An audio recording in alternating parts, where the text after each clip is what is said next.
And no, despite the insistence of YouTube Slop, Fever coach Stephanie White is not a sleeper agent for the WNBA's old guard activated to cage Clark's most exciting qualities.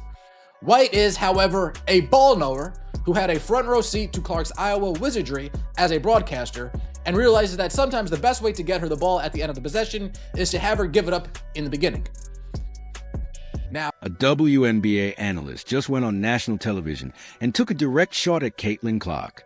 Almost at the same time, a major sports publication launched what felt like an attack on independent basketball creators, dismissing passionate YouTube analysts as YouTube Slop.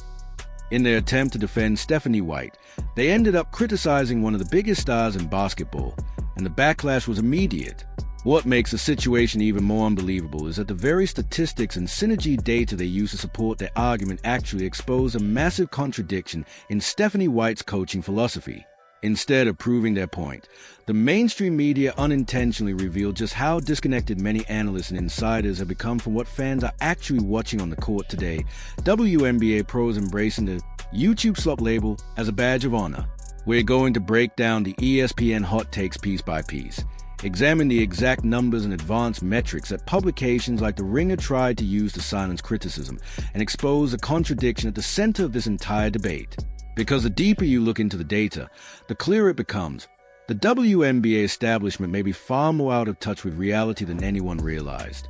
Caitlin Clark at Iowa, and think to yourself, you know what I'm going to do? I'm going to do the exact opposite of that. If I'm going to take Caitlin Clark off ball, you know what I'm going to do with her while she's off ball? Nothing. I'm going to do nothing with her. I'm not going to implement an offensive system so when she does play off ball. For the past 3 weeks, independent creators and serious basketball fans have been sounding the alarm about the offensive disaster unfolding in Indiana Fever. Everyone watching the games has noticed the same frustrating pattern. Whenever Caitlin Clark gives up the basketball in Stephanie White's system, she is pushed into the corner and left standing completely still like an expensive decoy instead of being used as an active offensive weapon. As criticism started growing louder, the WNBA media establishment appeared to panic.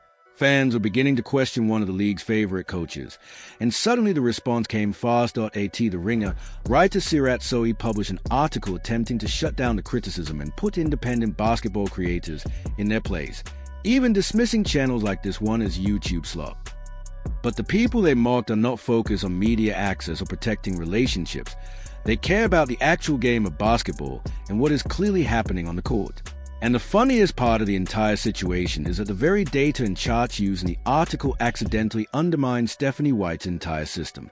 Instead of defending her, the numbers expose exactly why so many fans believe the offense is being mismanaged. In Iowa, in this piece, and the difference is pretty stark. Clark play type percentage per synergy. You have Iowa's 23-24, the years most of us fell in love with her, compared to Fever 25, Stephanie White's year. Look at all these stark differences. Pick and roll ball handler, less in Iowa, but more with the Fever. Isolation, less in Iowa. The synergy data graphic published by The Ringer ended up revealing far more than the author probably intended. The comparison focused on Caitlin Clark's offensive role under Lisa Bluder at University of Iowa versus her current role under Stephanie White with the Indiana Fever. The article's argument was simple. Clark played off the ball at Iowa too, so fans should stop complaining about how she is being used in Indiana. But once you actually examine the numbers they published, the comparison completely falls apart. Under Lisa Bluder's system at Iowa, Clark was constantly active without the basketball. The data showed more cuts to the basket, more catch-and-shoot opportunities, and far more actions involving off-ball screens. Iowa's offense continuously created movement designed to free Clark for high-value shots and put pressure on defenses. Pin-down screens, elevator-door actions, backdoor cuts, and constant motion were all part of a functioning offensive structure built around maximizing the impact of one of the greatest shooters in basketball. Under Stephanie White, however, those same off-ball movement metrics dropped dramatically. Instead of creating actions to get Clark open, the offense often leaves her stationary and uninvolved after she gives up the ball. Ironically, the very statistics meant to defend Stephanie White ended up strengthening the criticism against her because the data appeared to show a dramatic decline in purposeful off-ball activity within Indiana's system. talks about the pressure in coaching someone like Caitlin Clark and the scrutiny that comes along with it. Curious about what the pressure is like for you coaching her, because every single thing she does is so hyper scrutinized. You know, you had her for 13 games last year. You're looking at this as we start the season right now, but what's it like for you coaching a kid like this that everyone's watching? During a national ESPN broadcast, La China Robinson argued that the Indiana Fever played their best basketball last season without Caitlin Clark on the floor. The claim was that the offense became too predictable when the ball stayed in Clark's hands, and that the team showed more diversity and balance during the stretches when she was injured. The comment was clearly aimed at countering the growing criticism surrounding Indiana's off-ball strategy and offensive structure. But when you compare that narrative against the actual numbers, the argument quickly started to collapse. The Fever's winning percentage with Caitlin Clark in the lineup was 61.5%, compared to just 51.6% without her. That is a massive 10-point difference and a clear indication that the team consistently performed better with its franchise player on the court. The advanced metrics told the same story.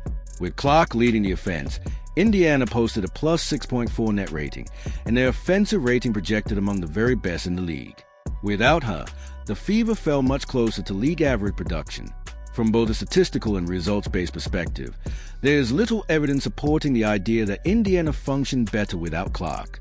Instead, the numbers strongly suggest that her presence elevated the team on both ends of the floor, making the criticism of her impact difficult to justify through objective analysis.